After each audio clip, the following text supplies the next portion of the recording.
رسوله الكريم اما بعد فاعوذ بالله من الشیطان الرجیم بسم اللہ الرحمن الرحیم۔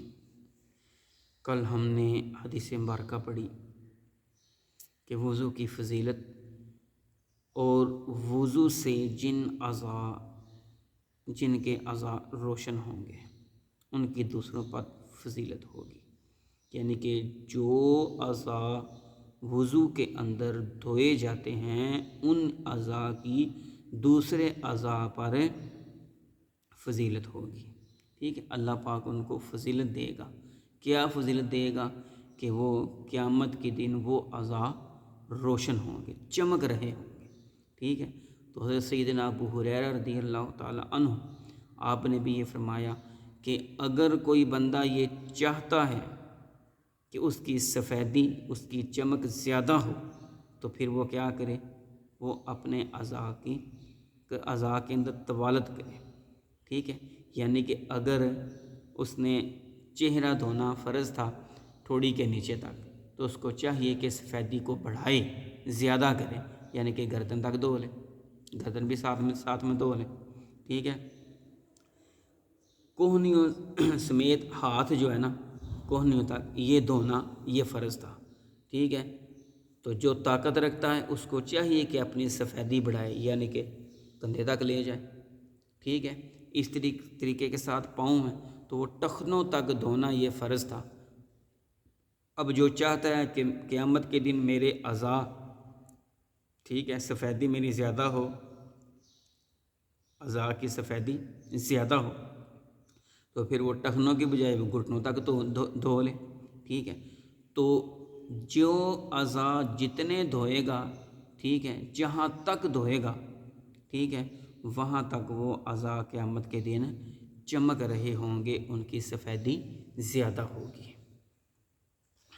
اگر کوئی نہیں کرتا تو اس میں جو ہے نا وہ کوئی حرج نہیں ہے، وہ گناہ گار نہیں ہے۔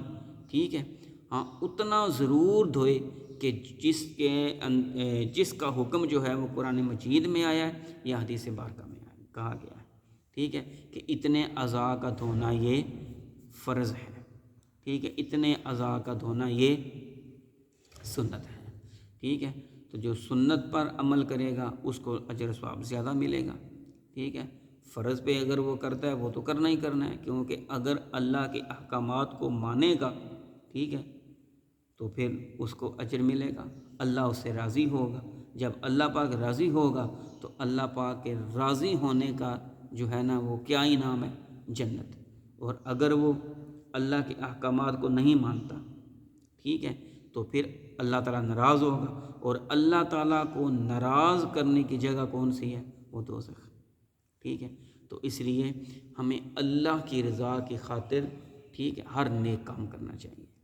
تو نماز بھی اللہ کی رضا کی خاطر پڑھنی چاہیے، وضو بھی اللہ کو خوش کرنے کے لیے جو ہے نا وہ کرنا چاہیے کہ یا اللہ تو نے حکم دیا اور میں تیرے حکم کو مان کر یہ جو ہے نا کام کر رہا ہوں، وضو کر رہا ہوں، یہ اعضاء تو نے کہا تھا کہ دھوو، ٹھیک ہے، تو لہٰذا میں دھو رہا ہوں، میں تیرا حکم مان رہا ہوں۔ ٹھیک ہے، تو اس سے اللہ رب العزت کی ذات خوش ہوگی، اور جب اللہ پاک خوش ہوگا، ٹھیک ہے، تو پھر بندے کو جنت کے اندر داخل فرمائے گا۔ آئیے آگے والی حدیث مبارکہ پڑھتے ہیں کہ شک کی وجہ سے وضو نہ کرے جب تک وضو ٹوٹنے کا یقین نہ ہو جائے۔ ٹھیک ہے، یعنی کہ جب تک اس کو یہ یقین نہ ہو جائے کہ میرا وضو ٹوٹ گیا، اس وقت تک وضو نہ کرے۔ حدیث مبارکہ کا یہ خلاصہ ہے۔ آئیے حدیث مبارکہ پڑھتے ہیں۔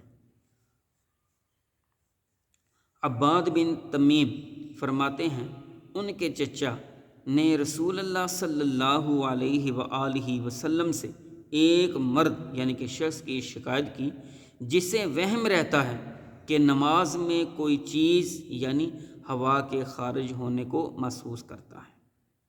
تو آپ صلی اللہ علیہ وسلم نے فرمایا اس وقت تک نماز نہ توڑے جب تک کہ ہوا کے نکلنے کی آواز نہ سن لے یا بدبو محسوس نہ کرے۔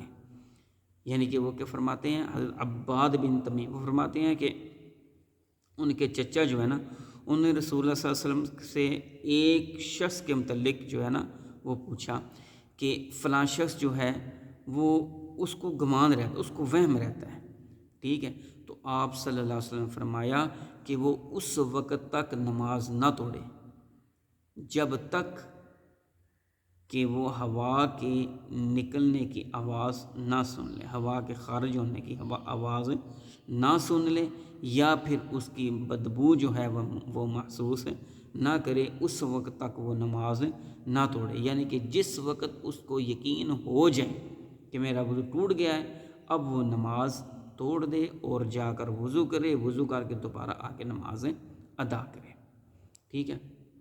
تو صرف وہم کے ساتھ جو ہے نا، وسوسے کے ساتھ جو ہے نا وہ نماز نہ توڑ دے، ٹھیک ہے، کیونکہ شیطان ہوتا ہے وہ اس کو جو ہے نا یہ وہم کے اندر ڈالتا ہے، وسوسے وہ انسان کے دل کے اندر جو ہے نا، انسان کے ذہن کے اندر یہ لاتا ہے، ٹھیک ہے، کہ تیرا وضو کوئی نہیں ہے، پتہ ہے تو نے وضو کوئی نہیں کیا، یہ ہے ویسے، ٹھیک ہے۔ کبھی وہ نماز شروع کرے گا تو اس کو رکعتیں جو ہیں وہ بھلا دے گا، نماز کے اندر اس کو بھلا دے گا، ٹھیک ہے، وہم جو اس کے اندر ڈال دے گا کہ پتہ نہیں میں نے ایک رکعت پڑھی ہے کہ میں نے 2 پڑھی ہیں، میں نے 3 پڑھی ہے کہ میں نے 4 پڑھ لی ہیں، ٹھیک ہے۔ تو اس طریقے سے یہ شیطانی وسوسے ہوتے ہیں۔ تو اللہ رب العزت کے محبوب صلی اللہ علیہ وآلہ وسلم نے فرمایا کہ جب تک تمہیں یقین نہ ہو جائے اس وقت تک نماز نہ توڑو، یعنی کہ وضو اگر وضو کا وسوسہ ہے تو جب تک تمہیں یقین نہ ہو جائے، ٹھیک ہے، یعنی کہ آواز جو ہے نا وہ ہوا کے نکلنے کی، ٹھیک ہے، جب تک تمہیں سنائی نہ دے یا تم بدبو محسوس نہ کرو اس وقت تک نماز نہ توڑو۔